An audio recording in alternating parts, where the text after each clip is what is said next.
Hello, and welcome to The Beat, a news and talk program brought to you by the Center for Community Media at Worcester State University. I'm your host, Holly Van Wee, and today we will be interviewing Matt Bejune, Executive Director of the Worcester State Library. Hi Matt, how are you today? Very, very well. How are you? Good.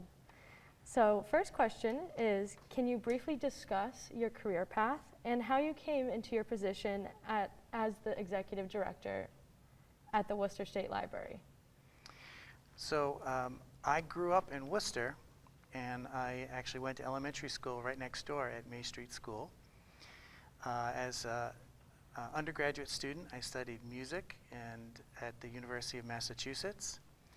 After my undergraduate degree, I decided I wanted to make a change in direction, and I went to library school at Syracuse University. And then I worked at Purdue University in Indiana for 6 years, then at Quinsigamond Community College, and now at Worcester State. So over this period of time, I've come back full circle to Worcester. Oh, what a well-rounded career. Will you describe your responsibilities as Executive Director of the library? Sure. At the library, I oversee 15 full-time staff, librarians, library assistants, oversee all of the operations of the library, including our budget, and make sure that our facility is ready to go for our students, provide library resources and services. Pretty much, we're one of the most busy places on campus, so 101 hours a week the library is open, and of course we're providing remote services as well. So overseeing all of the library activities as director. Wow, 101 hours. It's a lot to account for. Can you tell us a little bit about the history of the Worcester State Library? So as far as I know, there was a library on campus when we first opened for business, the university, in 1874. The college was not located in its present location, but it was on the other side of Worcester. We have photos of the original library at that location. When the normal school, or Worcester State College, came to Chandler Street, the library was located in the administration building. And then I believe in the 1960s, when the gym opened up, the previous gym, the library was in the gym. And then the Learning Resource Center, our current home for the library, opened in 1969, and that's when the library moved to the building that we're actually in at this very moment. Great. All right. And what kind of electronic resources does the Worcester State Library offer to students, faculty, and staff? So as you might know, many of our resources are electronic. We spend a sizable portion of our budget for electronic resources. So we have over 300 databases. Databases contain magazines, journals, newspapers. We have e-books, of course, which are electronic. We have more e-books now than we have print books. That happened probably in the last 5 years, where we overpassed e-books with print books. And basically, we want to have whatever materials our students need, our faculty need, our staff need to be successful. So our collections are targeting the needs of our community. Electronic resources are wonderful in that students and users have access to them off campus 24/7, 365 days a year. So it's really quite an amazing assortment of resources. Awesome. And how do library staff assist students and faculty working on research projects? So there's many ways. I first think about the research help desk in the library. So that's a place where students can go specifically to ask research questions. In hand with the research help desk, we also are providing library instruction in courses. So faculty members will call a librarian and they'll say, I'd like you to come into my class to help my students with this particular research assignment or assignments. Sometimes there's a general tutorial about library resources and services. So librarians are working directly with faculty and staff in those ways. Also, we have the circulation desk, which is located front and center when you walk in the main floor of the main entrance to the LRC on the second floor. Whenever the library is open, there's someone at the circulation desk ready to help you, anyone who walks in the door, with their research, or oftentimes we're also helping just people navigate campus. So questions like, where is this building? How do I get to? What's a registrar? You know, some of those questions we will be asked early in the semester. But we're really trying to provide all sorts of services to anyone who walks in the door. And as a student, I can say those are certainly very helpful. And I've gone to the LRC front desk a few times just to ask certain questions about buildings and whatnot. Yeah. So thank you. Can you tell our viewers about the different staff positions in the library? So I mentioned earlier we have 15 staff in the library. All of the librarians are designated as liaisons to the academic departments. So, for example, the communications department has a dedicated librarian who's providing customized services to communications. Same for education, same for chemistry, biology. So that's a way that we have customized our services to make sure that students and staff and faculty in those areas have a person. They can contact one person. We also have about half of our staff, just over half of our staff, are providing services at the circulation desk that I mentioned earlier. We have staff that are processing books, ordering materials, not just books, but ordering materials, cataloging those materials to make sure that they're accessible to students. If an item is ordered and it can't be found, it's as if we didn't own it. So it's really important, all libraries, it's very important for libraries to classify and organize information. So those are the big areas. I guess another area is we have an archives and special collections where we are holding historical materials of the university and other rare items. So we have staff that oversee archival resources as well. Great, thank you. What are OER resources, and how does the library support OER initiatives? So OER refers to Open Educational Resources. These are educational materials that are free to use, and they come with a license that specifies how the resources can be used. So for example, one of the OER licenses says it's free for anyone in the world to use this resource as long as you give attribution. And that would mean to say, use this resource, but then just say that it was originally written by whoever the creator was or whoever the author was. OERs are wonderful because they save students money. If you think about a typical class that has, say, a $120 textbook, if we can move each one of those classes to a free resource or a low-cost resource in combination with OER, it can save students, in some cases, the full $120 per course. So the library has been working with OER since, I believe, the fall of 2016.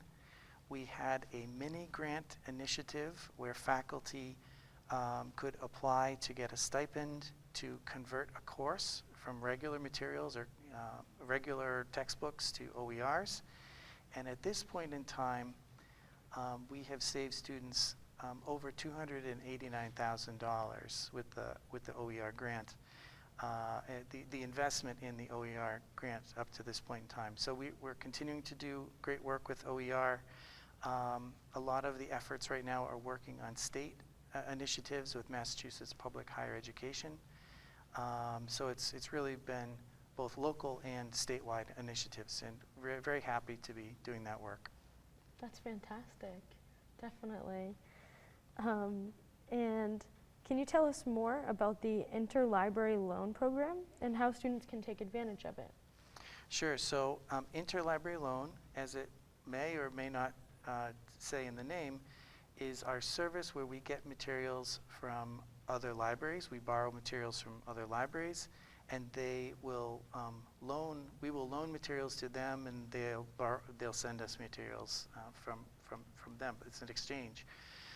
So basically, when a user does a search in our system, which is our search box from the library's main page, most often you will find resources that we have already.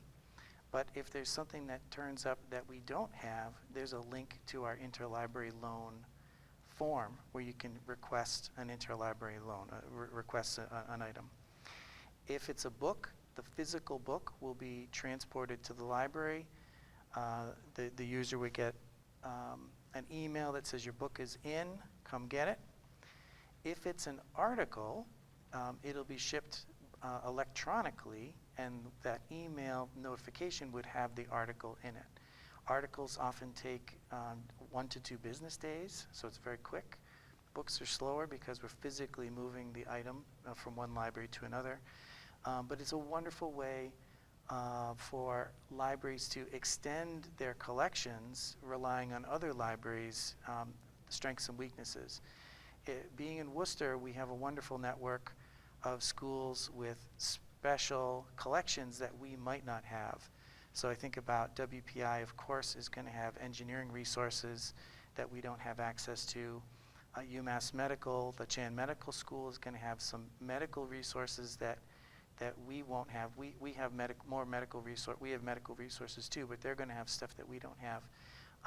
So there's this network of sharing across the Worcester libraries, but we can get stuff from anywhere. It's not just the Worcester area, and it's a wonderful service. Yeah, wonderful service and very beneficial for our students here. Yeah. Thank you. And are there any collections or services in the library that you would like more people to know about? So the Research Help Service is really one of the most wonderful things. I think students often feel as though they are bothering library staff, and someone will come to us and say, I don't mean to bother you, but that is exactly why we're here. We're here to help and to make you, a student or any student, to look good in a sense. So sometimes that's providing, helping the user find resources. Sometimes it's just helping to decipher what it is a faculty member has asked the student to do. And by working in at the college for years, many library staff working at the college for years, we have a sense of what assignments are asking. We have a sense of what certain professors are even asking for. For a while there, if someone told me a professor's last name and the course they were in, I already would have known what that professor has asked for in previous semesters. So I wouldn't even have to know what the assignment was necessarily. So just really helping the students, and I've said in classes before, my job or our job is to help you succeed. You know, if we're not doing our job, if you're not succeeding, we're not doing our job. So that's a big thing I want every student to know about. Thank you for clarifying that. I'm sure a lot of students feel that, but then they talk to the staff and they're like, oh, what was I thinking? You know, that they really are there to help you. So thank you. Are there any new resources or initiatives for students that the library is offering? Yeah, so one thing I'm very excited about is we started Library Research Awards last year. And we had one Library Research Award, or we had 2 Library Research Awards last year, and they were given to students who presented at the Celebration of Scholarship and Creativity, which is a spring event. This year, and this is really among the first public places I've said this, we have 8 Library Research Awards that we're going to be giving out. And these are $500 awards at the Celebration of Scholarship and Creativity. We were We received 3 additional awards from a donor who has endowed those, that we'll be able to give those in perpetuity, in addition to the one we had last year. So that brings us to 4. And the library is also going to sponsor, out of our general operating budget, 4 additional awards this year. So it's a wonderful opportunity for students who are presenting at the celebration. It's a wonderful way to demonstrate to the community that we care about research, we care about students, and we care about students doing research. So that's a brand new thing that I want to get the word out about. Oh, definitely sounds like a very great program. Is there anything that you would like to tell our viewers that we have not already covered? So I mentioned earlier the archives and special collections. We have historical materials from an anti-apartheid activist named Dennis Brutus. Those materials live in the archives. We also have a rich collection of historical materials of the college and the university. Earlier today, I was on the archives webpage, and there was a photo of Lake Elie from 1982. And you can see the sign, you know, it says Lake Elie. It's not the same sign that's there today. And one of the questions was, a caption to the photo is, does anyone know why Lake Elie is named Lake Elie? And this is a page that the archives has put up to gather this type of information. Or they'll have a question, they'll say, who is in this photo? Because we have some photos where we don't know. And attached to Lake Elie, it says something to the effect of, we think it's named after a student who frequently walked around Lake Elie.